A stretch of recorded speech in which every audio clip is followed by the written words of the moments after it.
మా శేఖర్ నేను కలిసి ఒక డిబేట్ చేశాం. ఏంటంటే ఈ వైసీపీ కార్యకర్తలు వైసీపీ పని అయిపోయిందా, ఇంకా జగన్ కార్యకర్తలని సంతృప్తి పరచలేకపోతున్నారా? నేను ఇప్పుడు పాయింట్ ప్రస్తావించి, తెలుగుదేశంలో పట్టాభి లాంటోడు ఒళ్ళంతా హోనం చేయించుకుంటే ఇచ్చింది ఓ స్వచ్ఛ భారత్ లాంటి ఓ చిన్న పదవి. ఆయన ప్రాణాలనే పరంగా పెట్టినటువంటి, అయినా సరే దేవుడు మా బాబు అని ఫీల్ అవుతాడు. అట్లా తెలుగుదేశంలో చిన్న పదవి ఇచ్చిన, ఏది ఒకప్పుడు మంత్రులుగా చేసిన వాడు కూడా ఓ నామినేటెడ్ పదవి ఇస్తే కళ్ళు మూసి కూర్చుంటారు. చంద్రబాబు నాయుడు గారు రోజు అపాయింట్మెంట్ ఏమైనా ఇస్తున్నారు వాళ్ళకి? లేదు. అయినా సరే వాడు సంతృప్తి పడిపోతాడు. ఎందుకంటే 40 ఏళ్ళ నుంచి రాజకీయాలను అలవాటు చేశారు. వైసీపీలో అట్లా అలవాటు చేయలే. దానివల్ల జగన్ మమ్మల్ని పట్టించుకోవట్లేదు, మా గురించి పట్టించుకోవట్లేదు, మమ్మల్ని అందరినీ పిలవట్లేదు అన్నటువంటి ఒక వ్యతిరేకతను వ్యక్తం చేసుకున్నారు. జగన్ ఎట్లా సాటిస్ఫై చేయగలుగుతాడు ఎవరికి తెలియదని మాట్లాడుకున్నాం. దీని మీద ఒక కార్యకర్త చెప్పి చాలా మంచి పాయింట్. జగన్ కూడా ఆలోచించాల్సిన పాయింట్. జగన్ నేరుగా కార్యకర్తలు కావాలి, మాతో మాట్లాడాలని కాదు కార్యకర్త సమస్య. సమస్య ఏంటంటే ఏ కార్యకర్తకైనా ఇబ్బంది వస్తే చెప్పుకునే మెకానిజం వైసీపీలో లేదు. ఏదైనా సమస్య వస్తే సజ్జల విజయసాయితో కలవాలి, వాళ్ళని గెలిస్తే వాళ్ళనే మాట, వాళ్లే కాదు వైసీపీలో పెద్ద నాయకులు అందరూ మాకే కావడం లేదు, మీకేం చెప్తామంటున్నారు అంటే వాళ్ళకే కూడా పని కావట్లేదు అని చెప్తున్నారు. జగన్ గారికి చెప్పుకుంటే ఆయన సజ్జనో కేఎన్ఆర్నో చూడండి అంటాడు, బయటకు వచ్చే కనీసం వాళ్ళ అపాయింట్మెంట్ కూడా దొరికినా చూద్దాంలే చేద్దాంలే అనే మాటలే వింటాం.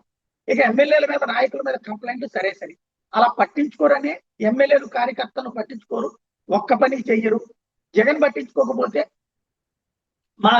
మేమేం చేయగలం అనే సమాధానం సజ్జన్ దగ్గర నుండి మా ఎమ్మెల్యే వరకు ఎంతో మంది ఫేస్ చేశారో మాకు తెలుసు. కానీ టీడీపీలో అట్లా ఉండదు. చంద్రబాబు దగ్గరికి వెళ్ళి లేదా లోకేష్ దగ్గరికి వెళ్ళి సమస్య చెప్తే అది ఎమ్మెల్యేకైనా ఒక వార్నింగ్ వస్తుంది, ఆ పనులు చేయించే టీం చక్కగా పనిచేస్తుంది. అదే టీడీపీ బలం. ఇన్ని సంవత్సరాలు టీడీపీ ఏం చేయకపోయినా నిలబడి ఉందంటే కారణం కార్యకర్తలను కాపాడుకోవడం.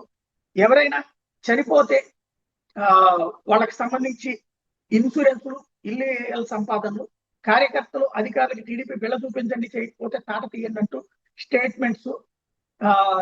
వైసీపీకి కార్యకర్తలు పనులు చేయించే టీం కావాలి. ఒకసారి తాడేపల్లి గడప తొక్కిన వాళ్ళకి ఎంతమందికి పనులు అవుతున్నాయి, టీడీపీ ఆఫీస్కి వెళ్ళిన వాళ్ళకి ఎంతమందికి పనులు అవుతున్నాయి మీరే విచారించండి. ఎక్కడ మా బాధలు వినేవాళ్ళు లేరు. కనీసం జగన్ గారిని చెప్పుకుందామని కార్యకర్తల బాధ కలిసాక అక్కడా కావడం లేదన్నది పెద్ద బాగుంది. ఒక్కసారి సోషల్ మీడియాల ద్వారా తెలుగుదేశం పార్టీ మాకు పని కాలేదని ఎంతమంది గొడవ చేస్తున్నారు, టీడీపీ ఎమ్మెల్యేలు హింసించారని టీడీపీ నాయకులు ఎంతమంది, టీడీపీ కార్యకర్తలు ఎంతమంది గొడవ చేస్తున్నారు, టీడీపీ మంత్రికే టీడీపీ నాయకులకే మమ్మల్ని పట్టించుకోవట్లేదు అనే వాళ్ళు ఎంతమందో, అందరినీ సాటిస్ఫై చేయడం ఎవరికి జరగదు. అది గుర్తుపెట్టుకోవాలి. నెంబర్ 1. మాకు చంద్రబాబు అపాయింట్మెంట్ ఇవ్వట్లేదు, లోకేష్ అపాయింట్మెంట్ ఇవ్వట్లేదు అని గొడవ చేసి సోషల్ మీడియాలో పోస్టులు పెడుతున్న వాళ్ళు ఎంతమంది. అంత వాళ్ళ దగ్గర అధికారంలో ఉన్నప్పుడు చేస్తే ఇప్పుడు ఇక్కడ ఎట్లా ఉంటుంది? బేసిక్ సమస్య ఒకటే. బీజేపీ వాళ్ళని చూడండి, వాళ్ళకి అసలు మోడీ ఏమైనా అపాయింట్మెంట్ ఇస్తాడా, మాధవ్ ఏమైనా అపాయింట్మెంట్ ఇస్తాడా, అపాయింట్మెంట్ ఇచ్చి ఏమైనా చేస్తాడా? కమ్యూనిస్టులను చూడండి ఎంతమందికి పనులు జరుగుతాయి, కాంగ్రెస్ చూడండి ఎంతమందికి పనులు జరుగుతాయి. రాజకీయ పార్టీ అనేది సైద్ధాంతిక అంశం. అంటే ఆ పార్టీ సిద్ధాంతంతో మనం పనిచేయాలి. అంతే తప్పించి నా వ్యక్తిగత పని జరగట్లేదు, నేను ఎమ్మెల్యేకి చెప్తే పని జరగట్లేదు అనేది ఇంకెవరు రాకి ఎవరికి పని ఉంటుంది?